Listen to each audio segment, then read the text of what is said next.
الحمد لله نحمده ونستعينه ونستغفره ونؤمن به ونتوكل عليه ونعوذ بالله من شرور أنفسنا ومن سيئات أعمالنا من يهده الله فلا مضل له ومن يضلله فلا هادي له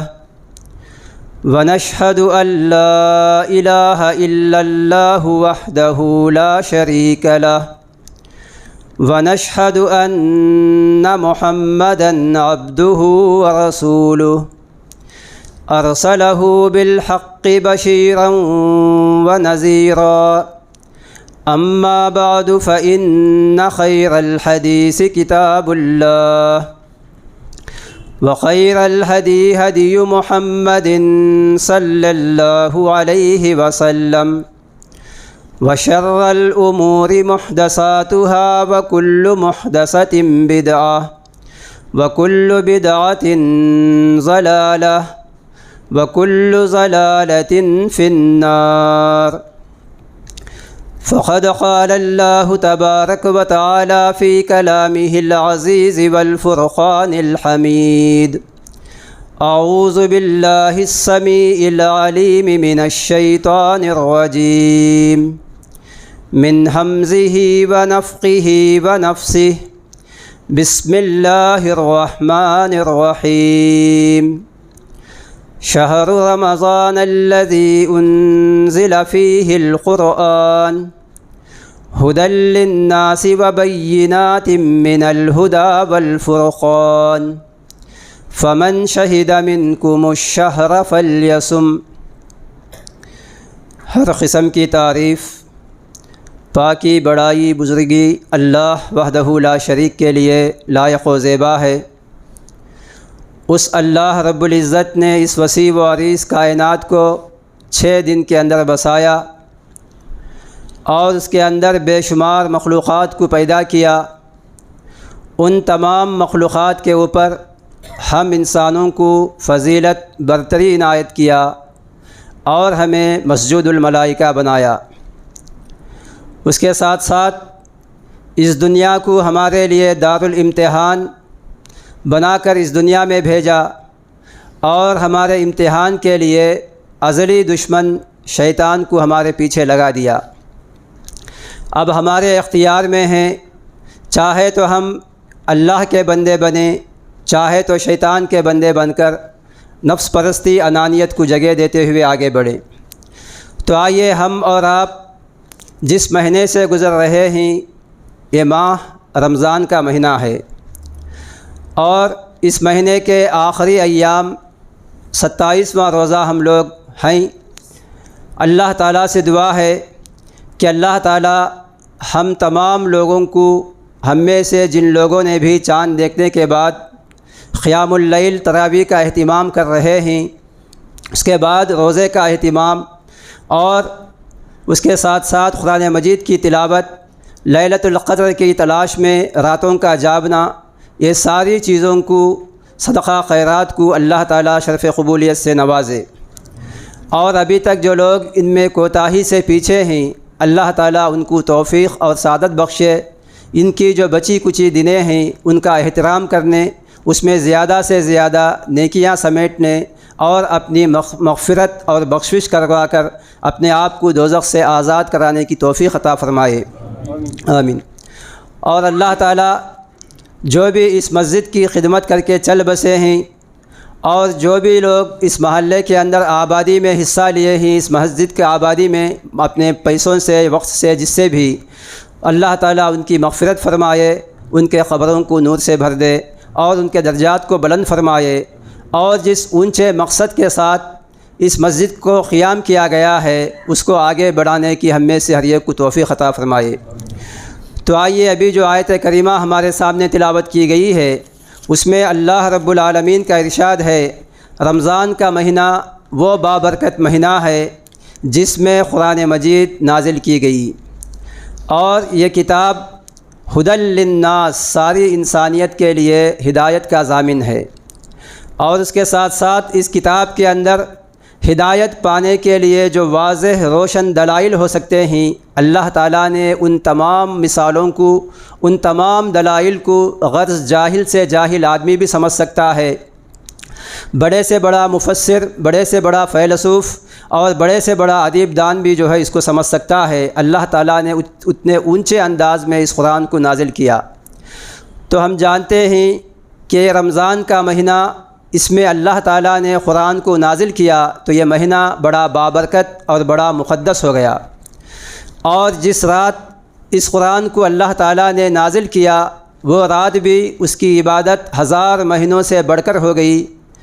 اور اس کے ساتھ ساتھ ہمیں جاننا چاہیے اس ایک رات کو پانے کے لیے اللہ تعالیٰ نے نبی کریم صلی اللہ علیہ وسلم کے ذریعے ہمیں آخری 10 دنوں میں 5 دن جاگ کر اس رات کو پانے کے لیے ہمیں حکم دیا۔ تو اللہ تعالیٰ ہمیں اس رات کے تمام فیوز و برکات سے مالا مال فرمائے۔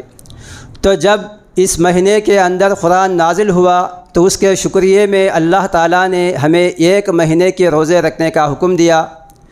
اور لیلۃ القدر کے ثواب کو پانے کے لیے ہمیں اللہ تعالیٰ نے 5 راتوں کو جاگنے کا حکم دیا۔ تو ایسے وقت میں اللہ تعالیٰ اس قرآن کو نبی کریم صلی اللہ علیہ وسلم کو چنا، تو سارے پیغمبروں میں آپ کی شخصیت سب سے اونچی شخصیت ہو گئی، اور تمام انبیاء کے سردار آپ کہلائے۔ تمام نبیوں پر درود و سلام نازل ہو، خصوصاً ہمارے آخری نبی احمد مصطفیٰ محمد مصطفیٰ صلی اللہ علیہ وسلم کی ذات پر۔ اللہم صلی علی محمد وعلی آل محمد کما صلیت علی ابراہیم وعلی آل ابراہیم انک حمید مجید۔ اللہم بارک علی محمد وعلی آل محمد کما بارکت علی ابراہیم وعلی آل ابراہیم انک حمید مجید۔ اللہ رب العالمین کا ارشاد ہے، انا انزلناہ فی لیلۃ القدر، ہم نے قرآن مجید کو احترام والی رات میں نازل کیا ہے، جبکہ قرآن مجید 23 سال کے اندر تھوڑی تھوڑی جب جو چیز ضرورت پیش آئی تو اس انداز سے اللہ تعالیٰ نے نازل کیا۔ لوح محفوظ سے آسمانی دنیا بیت المعمور پر اللہ تعالیٰ نے بیک وقت اس کو نازل کیا، وہاں سے جب جن باتوں کو، جن احکاموں کی ضرورت پیش آئی تو اللہ تعالیٰ نے اس کو نازل کرتے ہوئے گیا۔ آگے اللہ رب العالمین فرماتا ہے، کتاب انزلناہ الیک مبارک لیدبروا آیاتہ ولیتذکر اولو الالباب۔ اس قرآن کو جو چھوٹی چھوٹی صورتوں میں، چھوٹی چھوٹی آیتوں میں نازل ہوئی ہے، اللہ تعالیٰ نے اس کے بہت سارے نام رکھے ہیں، لیکن کتاب کے نام سے بہت جگہ اس کو یاد کیا ہے۔ کتاب انزلنا، ہم نے اس کتاب کو نازل کیا، الیک اے نبی صلی اللہ علیہ وسلم، یہ بہت ہی بابرکت کتاب ہے۔ یہ کس لیے نازل کیا؟ لیدبروا، تاکہ لوگ اس کے اندر غور و فکر کریں،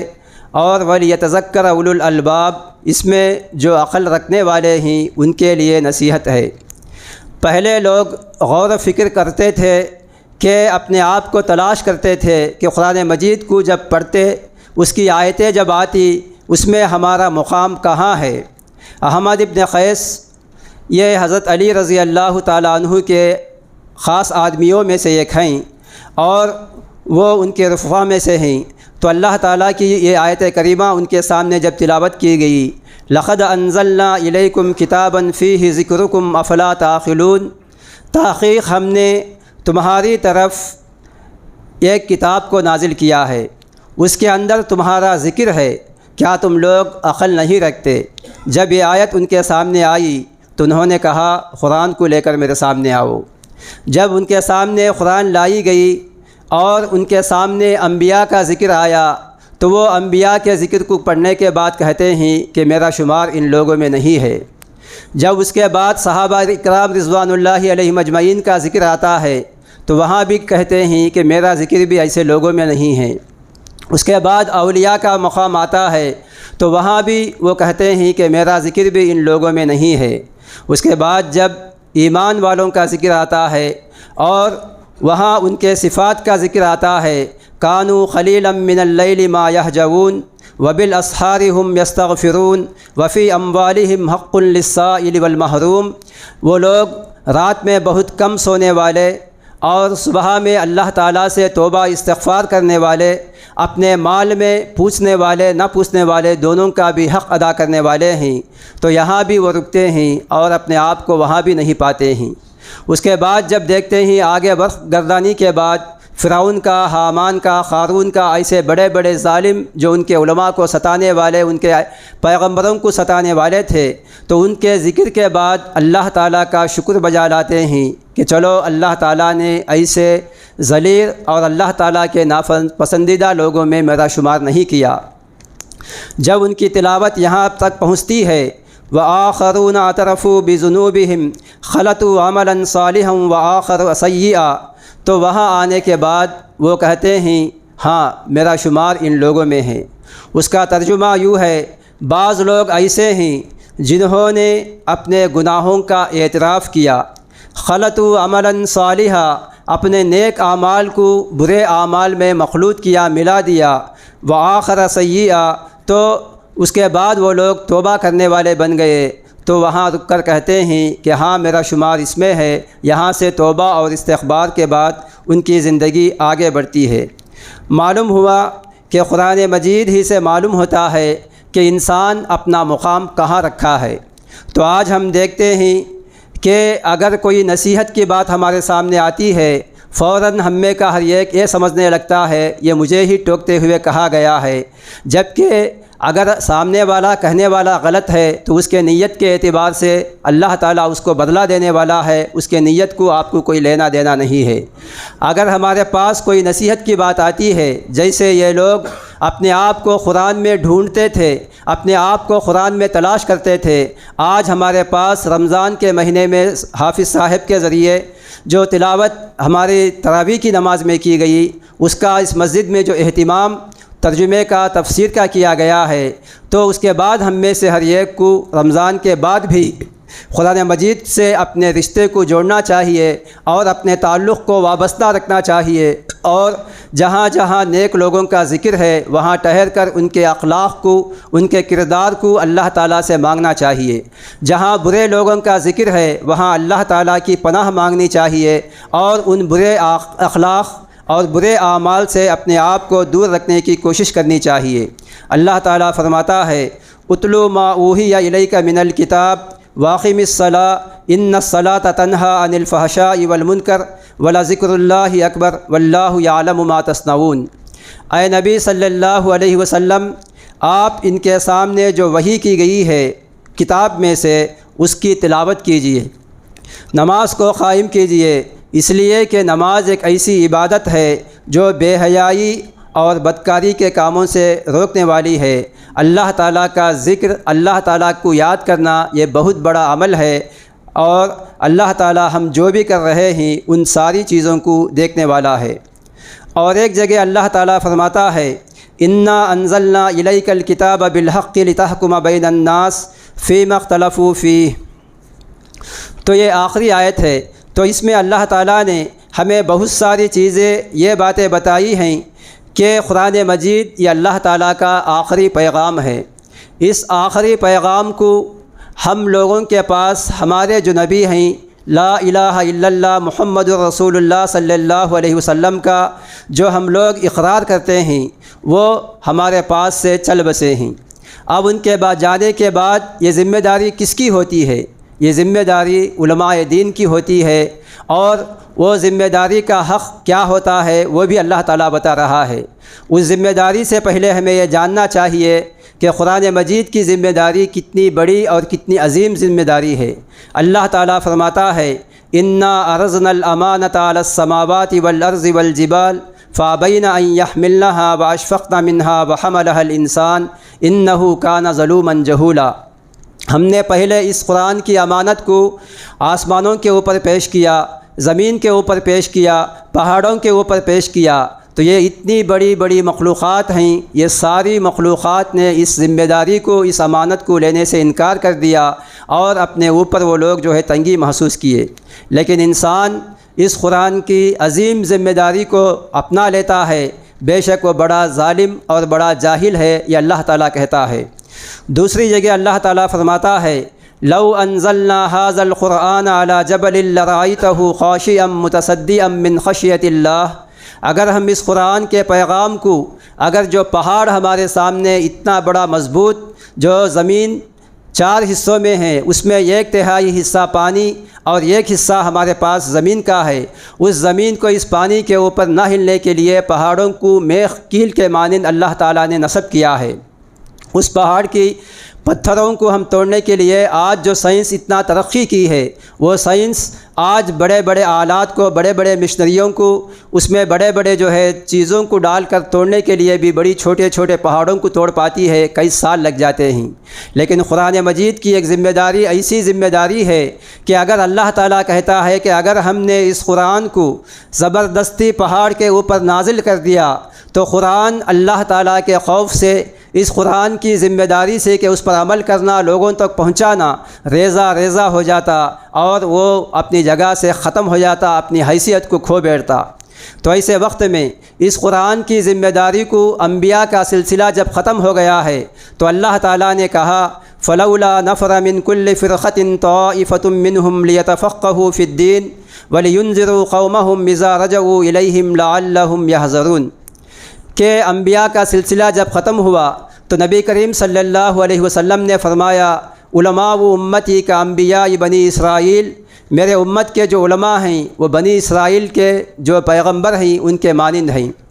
تو اللہ تعالیٰ کہتا ہے کہ لوگوں، تمہارے محلوں میں سے، تمہارے علاقوں میں سے ایک ایسی جماعت ہونی چاہیے جو یہاں سے جا کر، جہاں دینی تعلیم کے مراکز ہیں وہاں جا کر دینی تعلیم کو حاصل کرے، اور دینی تعلیم کو حاصل کرنے کے بعد وہاں سے واپس آئے، وَلِيُنذِرُوا قَوْمَهُمْ، اور جہاں کی قوم، جہاں کے وہ پیدا ہوئے ہیں، جہاں جس محلے میں، جس علاقے میں وہ بستے ہیں، وہاں کے لوگوں کو اس قرآن کے پیغام کو پہنچائے، لوگوں کو اللہ تعالیٰ کی وعید سے ان کو ڈرائے، یہ ذمہ داری ان کی بنتی ہے۔ لیکن آج ہم دیکھتے ہیں کیا دنیا میں دوسرے مساجد، دوسرے علاقے، وہاں علماء کے لیے ترس رہی ہیں، بیانوں کے لیے، لیکن آج ہماری حالت ایسی ہے جہاں بڑی بڑی مساجد ہیں، بڑی بڑی جگہ ہیں، وہاں ہی خطار باندھے ہوئے خطابات کے لیے غرض الگ الگ چیزیں ہمارے پاس ہیں۔ آج ہمارا معاملہ، آج ہماری کوشش یہ ہے کہ ان قرآنی آیتوں کو لے کر ہم آگے بڑھیں۔ اللہ تعالیٰ نے جو کہا ہے کہ تم میں کی ایک جماعت ہو، وہ جائے دینی علم کو حاصل کرے، پھر دوبارہ آئے، یہ دینی علم پیٹ پالنے کے لیے یا کہ اپنی دنیا گزارنے کے لیے نہیں ہے۔ ہر پیغمبر نے یہی کہا ان اجریہ الا علی اللہ، میرا معاملہ، میرا اجرت میں قوم سے نہیں لیتا بلکہ میں اللہ تعالیٰ سے لیتا ہوں۔ تو آج جو صحیح معنوں میں اس آیت کے مفہوم کو، قرآنی آیات کی ذمہ داری کو لے کر پہلے سے کام کرتے ہوئے آئے ہیں اور کرتے ہوئے جانے کا مصمم ارادہ کیے ہوئے ہیں، کئی بڑے بڑے موقعوں کو انہوں نے اس محلے کے لیے،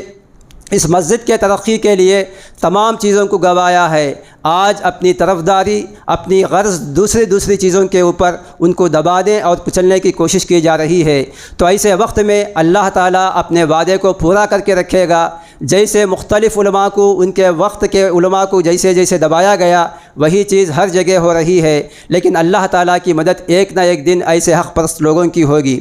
تو ایسے وقت میں ہم تمام لوگوں کو چاہیے کہ یہ قرآن کا پیغام یہ ساری انسانیت کے لیے ہے۔ ابھی ہم نے قریب میں دیکھا ایک تمل ناڈو کی ایک عورت جو بہت ہی بڑی حقوق نسوان کی جو ہے علمبردار تھی، وہ ابھی قریب میں انہوں نے قرآن مجید کا مطالعہ کیا اور دائرہ اسلام میں آ کر عمرے کے لیے جاتی ہے، اور وہاں سے وہ اعلان کرتی ہیں کہ اے مسلمانوں، تمہارے پاس جو قرآن کی دولت ہے، جو امانت ہے، اس کو جسدانوں میں بننے کے لیے، یا کہ کوئی لڑائی جھگڑے کا معاملہ آتا ہے تو قسم کھانے کے لیے، یا شادی بیاہ میں اپنی بیٹی بہن بہو کو جو ہے جہیز میں دینے کے لیے، ایسے معاملات کے لیے نہیں ہیں، بلکہ قرآنی تعلیمات کو عام کرو۔ اور گاندھی جی بھی کہتے ہیں کہ میں نے قرآن کے مطالعے کے بعد اس فیصلے پر آیا کہ اسلام یہ ظلم و زیادتی پر نہیں، باہمی امن سکون کے ساتھ جو ہے پھیلا ہے۔ اور اس کے بعد بڑے بڑے جو عیسائی ہیں جو پہلے سے اسلام کے خلاف کام کرتے آئے ہوئے ہیں وہ لوگ بھی یہ کہنے پر آمدہ ہو گئے ہیں آج سے 1450 سال پہلے جو قرآن کی آیتیں ہیں، جبکہ ایک بدو آدمی، ایک جاہل آدمی، ایک غیر پڑھا لکھا آدمی اتنی باتیں کہہ سکتا ہو جو کہ 100-200 سال کے اندر آج کی سائنس بتا رہی ہے، میں اس فیصلے پر آیا ہوں کہ ضرور یہ کوئی انسانی کلام نہیں ہے بلکہ ایک اللہ تعالیٰ کا پیغام ہے اور یہ آخری پیغام ہے۔ تو ایسے وقت میں ہم تمام لوگوں کو چاہیے کہ یہ قرآنی پیغام کا جو سچا سبق ہے اس کو سچے انداز میں جو اپنی زندگی کو کھپاتے ہوئے اس پیغام کو لوگوں میں عام کرنے کے لیے آمدہ ہیں، ایسے لوگوں کا ساتھ دیجیے، ایسے لوگوں کے ساتھ قدم سے قدم ملاتے ہوئے ٹھہریے، اس لیے کہ اس مشن کو چلانا انبیاء کی ذمہ داری ہے اور اسی کے تحت میں آج ہم لوگ چل رہے ہیں۔ تو ایسے وقت میں ایسے بیکار قسم کے باتوں میں، بیکار قسم کے تماشوں میں الجھے بغیر صحیح معنوں میں جو اسی راستے میں پہلے سے گامزن ہیں ان کے قدم سے قدم ملا کر چلنا یہ ہماری ذمہ داری ہے۔ اللہ تعالیٰ کہتا ہے وَمَنْ أَحْسَنُ قَوْلًا مِّمَّنْ دَعَا إِلَى اللَّهِ وَعَمِلَ صَالِحًا وَقَالَ إِنَّنِي مِنَ الْمُسْلِمِينَ، اس آدمی سے بہتر قول کس کا ہو سکتا ہے جو اللہ تعالیٰ کی طرف لوگوں کو بلائے اور کہے کہ میں مسلمانوں میں سے ہوں۔ اللہ تعالیٰ نے ہمیں کنتم خیر امت اخرجت للناس تأمرون بالمعروف وتنہون عن المنکر کہہ کر جو ہے ہمیں چن لیا ہے۔ ہم سب سے بہترین امت ہیں، لوگوں کو نیکی کا حکم دینا اور برائی سے روکنا یہ ہماری ذمہ داری ہے، لیکن آج یہ ذمہ داری سے ہم دور ہونے کی وجہ سے آج دنیا کے اندر ہم لوگ ذلیل و رسوا ہوتے جا رہے ہیں۔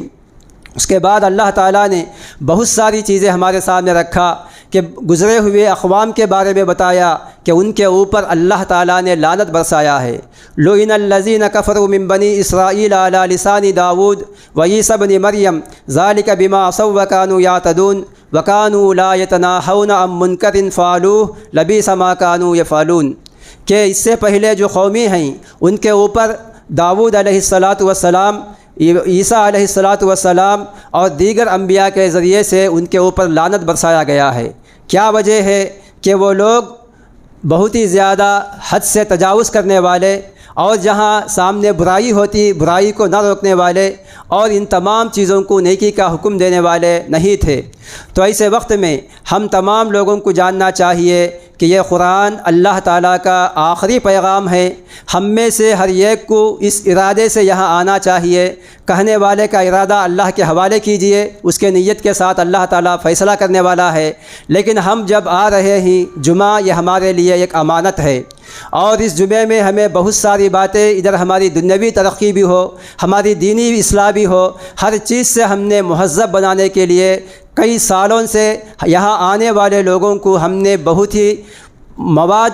ہی فراہم کیا ہے۔ تو ایسے وقت میں ہم تمام لوگوں کو چاہیے کہ قرآن مجید کا تعلق رمضان سے توڑتے ہوئے آگے نہ بڑھے۔ جیسے ہم نے اس رمضان کے ساتھ ہم نے اپنے تعلق کو قرآن کے ساتھ جوڑا، وہی تعلق رمضان کے بعد بھی جوڑیں، اور اس لیے کہ یہ قرآن مجید وہ جامع اور ایسی عمدہ کتاب ہے کہ آج ہم ہر ایک ہمارے پاس موبائل فون ہے، اگر ہم پیسے بنتے ہیں تو ہمارا نیٹ بیلنس رہتا ہے، اگر نہیں تو ختم ہو جاتا ہے۔ ٹاور ہے تو ہمارے پاس نیٹ آتا ہے، اگر ٹاور نہیں ہے، اگر فضا میں جو ہے بارش بدلی وغیرہ ہے تو تب بھی ہمارے لیے پرابلم آتا ہے۔ لیکن یہ قرآن کا تعلق ویسا نہیں ہے، بلکہ قرآن مجید کو پڑھنے کے بعد یہ دنیا کی زندگی بھی ہماری سدھرتی ہے، اور کل قیامت کے ہمارے خبر میں بھی جو ہے وہ سفارشی کرنے والا ہے، کل قیامت کے دن بھی ہمارے لیے نور بن کر آنے والا ہے۔ تو یہ قرآن کوئی معمولی کتاب، کوئی قصے کی کتاب، کوئی ناول ایسی ویسی کتاب نہیں ہے، بلکہ یہ اللہ تعالیٰ کا آخری پیغام ہے۔ آج ہمارے پاس کوئی بڑا رہنما، کوئی بڑا لیڈر آ جاتا ہے تو ہم لوگ اس کے باتوں کو سننے میں ایسے مشغول ہو جاتے ہیں گویا ہمارے اوپر کوئی چڑیا بیٹھی ہے، اگر ہم حرکت کریں گے تو وہ چڑیا ہمارے سر سے اٹھ جائے گی، کہیں اس کو کوئی بات کرنے والے کو کوئی جو ہے معاملہ نہ پیش آئے۔ لیکن آج ہمارا معاملہ کیا ہے؟ یہاں تراویح کی نماز ہو رہی ہوتی ہے، باہر بات کرنے والے لوگ بات کر رہے ہوتے ہیں۔ اللہ تعالیٰ کہتا ہے فَإِذَا قُرِئَ الْقُرْآنُ فَاسْتَمِعُوا لَهُ وَأَنصِتُوا، اے لوگو جب تمہارے سامنے اللہ تعالیٰ کا یہ پیغام پڑھ کر سنایا جاتا ہے تو خاموشی سے سنو اور وہاں جو ہے تم لوگ کوئی بات چیت نہ کرو۔ نبی کریم صلی اللہ علیہ وسلم اپنی 23 سالہ زندگی میں ساری امت کو اکیلے جو ہے پیغام پہنچائے تھے۔ ابو بکر رضی اللہ تعالیٰ عنہ اپنی 2.5 سالہ زندگی میں اکیلے پیغام پہنچائے تھے۔ عمر رضی اللہ تعالیٰ عنہ 10.5 سال، اس کے بعد عثمان رضی اللہ تعالیٰ عنہ، علی رضی اللہ تعالیٰ عنہ، ایک ہی خطیب، ایک ہی لوگ ان کے لیے کافی تھے۔ لیکن آج ہمارے پاس ایمان نہیں ہے۔ مشرکین مکہ اس قرآن کا مذاق اڑانے کے لیے، لوگوں کو آپ کی بات سے دور رکھنے کے لیے بڑے بڑے شاعروں کو، بڑے بڑے ادیبوں کو، دور دراز کے لوگوں کو بلا کر یہاں شور و غل کرتے تھے۔ تو ویسے ہی آج ہم لوگوں کو چاہیے، جو یہاں پیدا ہوا ہے، جو یہاں بڑا ہے، جو یہاں کی قوم کی ترقی کے لیے اپنی رات دن لگا رہا ہے، ایسے لوگوں کے ساتھ اٹھنا اور اس کی ذمہ داری اس کے ساتھ میں دینا، جہاں تک دین کے معاملے میں ہیں، جہاں اللہ تعالیٰ کی نافرمانی نہیں ہے، وہاں اس کا ساتھ دینا، یہ ہم میں سے ہر ایک کی ذمہ داری اور ہمارا فریضہ بنتا ہے۔ کل قیامت کے دن ضرور پوچھے جائیں گے، جیسے اگلے لوگ اپنے پیغمبروں کے بارے میں پوچھے گئے تھے کہ کیا تمہارے پاس تمہارے پیغمبر نہیں آئے، کیا تم نے ان کا ساتھ دیا یا نہیں دیا، ویسے ہی ان علماء کے بارے میں بھی جو تمہاری اصلاح کر رہے ہیں، تمہاری دنیا اور آخرت کی ترقی کے لیے کوشش کر رہے ہیں، اگر ساتھ دیں گے تو اللہ کے پاس کامیاب ہوں گے، اگر نہیں دیں گے تو یہاں بھی ذلیل و رسوا ہوں گے اور وہاں بھی جو ہے پکڑے جائیں گے۔ تو ایسے وقت میں یہ قرآن کیسا کلام ہے، اس کے بارے میں اللہ تعالیٰ کے رسول صلی اللہ علیہ وسلم نے فرمایا، ان اللہ یرفع بہذا القرآن اقواما ویضع بہ آخرین۔ اللہ تعالیٰ اس قرآن کے ذریعے بے شمار ایسی قوموں کو، ان کی عزت کو، ان کے مرتبے کو آسمانوں کی تک جو ہے لے جا کر پہنچایا۔ جب ان لوگوں نے اس کو اپنے پسے پشت ڈال دیا، ان کو ذلت و رسوائی کھانی پڑی۔ ہم نے جب تک قرآن کا مطالعہ کیا، ہمارے اندر بڑے بڑے سائنسدان پیدا ہوئے، ہم نے دنیا کو وہ علوم دیے جو آج تک ان کے نام بدل گئے ہیں، عیسائیوں نے نام بدل کر اپنے نام رکھ لیے ہیں، پھر بھی وہ دین ہمارے مسلمان سائنسدانوں کی، مسلمان علماء کی ہے۔ تو اس کے بعد اللہ تعالیٰ فرماتا ہے، نبی کریم صلی اللہ علیہ وسلم نے فرمایا، یہ قرآن تمہارے لیے حجت ہے، تمہارے خلاف بھی ہو یا تمہارے حق میں بھی ہو۔ اگر ہم نے اس قرآن کو پڑھا اس ارادے سے کہ اس میں جو نیک لوگوں کا ذکر ہے وہ نیکیاں اپنائیں گے، اور جو بولنے والا ہے اس میں جو بات بول رہا ہے اسے نصیحت اپنائیں گے، تو یقیناً اللہ تعالیٰ ہمیں ہدایت دے کر رہے گا۔ اس لیے کہ اللہ تعالیٰ فرماتا ہے، ان ھذا القرآن یہدی للتی ہی اقوم، جو صحیح ذہن کے ساتھ، صحیح سوچ کے ساتھ، صحیح فکر کے ساتھ آ کر بیٹھتا ہے تو یقیناً اللہ تعالیٰ اس کو اس کی اصلاح فرماتا ہے اور اس کو ہدایت دے کر رہتا ہے۔ تو قرآن ہمارے حق میں بھی گواہی دے گی اور ہمارے خلاف بھی کل گواہی دینے والی بنے گی۔ ہم چاہتے ہیں کہ اللہ یہ قرآن ہمارے حق میں گواہی دے، ہماری سفارشی بنے، تو ہم کو قرآن سے اپنے رشتے کو جوڑے، رمضان میں بھی، رمضان کے بعد بھی معنی کے ساتھ، مطلب کے ساتھ جو ہے اس کو پڑھنے کی کوشش کرے۔ اور اللہ کے رسول صلی اللہ علیہ وسلم کے تعلق سے ہم جانتے ہیں، آپ ہماری امت کے اوپر سب سے بڑے شفیق، سب سے بڑے رہنما اور سب سے زیادہ رحمت للعالمین بنا کر بھیجے گئے ہیں۔ آپ کو 2 باتوں میں اختیار دیا گیا تھا، ایک یا تو قیامت تک زندہ رہیں یا نہیں تو قیامت کے دن اپنی امت کے لیے سفارشی کریں، تو آپ نے سفارشی کے راستے کو اختیار کیا۔ وہ پیغمبر قیامت کے دن کہیں گے، وقال الرسول یا رب ان قوم اتخذوا ھذا القرآن مہجورا، اور کہیں گے کہ اے اللہ یہ میری قوم ہے جنہوں نے قرآن کو اپنے پسے پشت ڈال دیا ہے۔ تو ہم لوگوں کو چاہیے قرآن سے اپنے تعلق کو تا زندگی باقی رکھے، اور یہ قرآن ہماری عزت کے لیے کافی ہے، ہماری مرتبہ کے لیے کافی ہے۔ یہ دین ہمارے پاس اللہ کے رسول صلی اللہ علیہ وسلم کے ذریعے سے آیا ہے۔ آخری میں ایک بات جو عمر رضی اللہ تعالیٰ عنہ نے کہی تھی، انا نحن قوم اعزنا اللہ بالاسلام فلا نريد العزت فی غیرہ، ہم ایک ایسی جاہل قوم ہیں کہ ہمیں اللہ تعالیٰ نے قرآن مجید کے ذریعے سے ہدایت دیا، محمد صلی اللہ علیہ وسلم کے ذریعے سے ہدایت دیا، تو ہمیں وہ جو عزت ملی قرآن کے ذریعے وہ عزت ہمیں چاہیے۔ نئے کپڑے نہیں، ہمارے پھٹے پرانے کپڑے صحیح وہی ہمارے لیے ہے، لیکن اللہ کی جو عزت ہے وہی عزت ہے۔ لوگوں کا دیا ہوا عزت وہ مطلبی عزت ہوتا ہے۔ اب ہم سے فائدہ ہے تو فائدہ ہماری تعریف ہوتی ہے، جیسے ہی ہمارے سے کام بند نہیں پڑتا تو دوسروں کی تعریف ہوتی ہے۔ ایسے دنیا دار لوگوں کے تعریف کی کوئی پرواہ نہیں کیجیے، بلکہ یہ ایک اللہ تعالیٰ کی جو احکم الحاکمین ہے، بادشاہوں کا بادشاہ ہے، عزت دینے والوں کا عزت دینے والا ہے، اس کی عزت کے لیے ہم میں سے ہر ایک کو آگے بڑھنا چاہیے۔ آخری میں اللہ تعالیٰ سے دعا ہے کہ اللہ تعالیٰ ہم تمام مسلمانوں کے اس رمضان کی عبادتوں کو قبول فرمائے، اور اللہ تعالیٰ ہم تمام لوگوں کو قرآن مجید جو رہتی دنیا تک کے لیے ہدایت ہے اس سے اپنے تعلق کو جوڑنے، اس سے اپنے آپ کو رات دن اپنے بچوں کو تمام لوگوں کو سے جڑے رکھنے کی توفیق عطا فرمائے، اور اللہ تعالیٰ اس قرآن مجید کو ہمارے حق میں گواہی دینے والا بنائے، ہمارے خلاف گواہی دینے کے جو اعمال ہیں ان اعمال سے ہم میں سے ہر ایک کو بچے رہنے کی توفیق عطا فرمائے۔ اللہ تعالیٰ ہم میں سچائی کو پہچاننے، صحیح راستے کو اختیار کرنے کی توفیق عطا فرمائے۔ ہمارے متعلقین جو اس دنیا سے چل بسے ہیں اللہ تعالیٰ ان کی مغفرت فرمائے، اور جو بیماری کی حالت میں ہیں اللہ تعالیٰ ان کو اگر شفائے کاملہ عاجلہ مستمرہ ہے تو شفائے کاملہ عطا فرمائے، اگر اس دنیا کی زندگی سے ان کے لیے موت ہی بہتر ہے تو اللہ تعالیٰ وہ راستہ بھی ان کے لیے ہموار فرمائے۔ جو آج ہماری نسل کے لیے، آج ہمارا دنیا، آج ہمارا ہندوستان بڑا پرفتن اور بڑا ہی خطرناک ہوتا جا رہا ہے، اللہ تعالیٰ ہماری نسل کو جس راستے کو ہمارے صحابہ نے سمجھ کر اس دنیا کے خطرناک گھاٹیوں سے جو ہے اسلام کے امن میں لایا، ویسے ہی ہے ہماری نوجوان نسل کو، ہمارے بچوں کو، ہماری امت کی ماؤں بہنوں کو پردے میں رہتے ہوئے امت کے جو مائیں ہیں عائشہ رضی اللہ تعالیٰ عنہ، فاطمہ رضی اللہ تعالیٰ عنہ، دیگر خدیجہ الکبریٰ رضی اللہ تعالیٰ عنہ، ان تمام کے اوصاف کو اپنانے کی توفیق عطا فرمائے۔ ہمارے نوجوانوں کو خالد بن ولید رضی اللہ تعالیٰ عنہ، صحابہ کے ساتھ ساتھ جو دیگر لوگ ہیں ان تمام کے اخلاق کو اپنانے کی توفیق عطا فرمائے۔ آمین۔ بارک اللہ لنا ولکم فی القرآن العظیم وإیاکم بالآیات والذکر الحکیم، انہ تعالی جواد کریم ملک بر رؤوف رحیم رب حلیم۔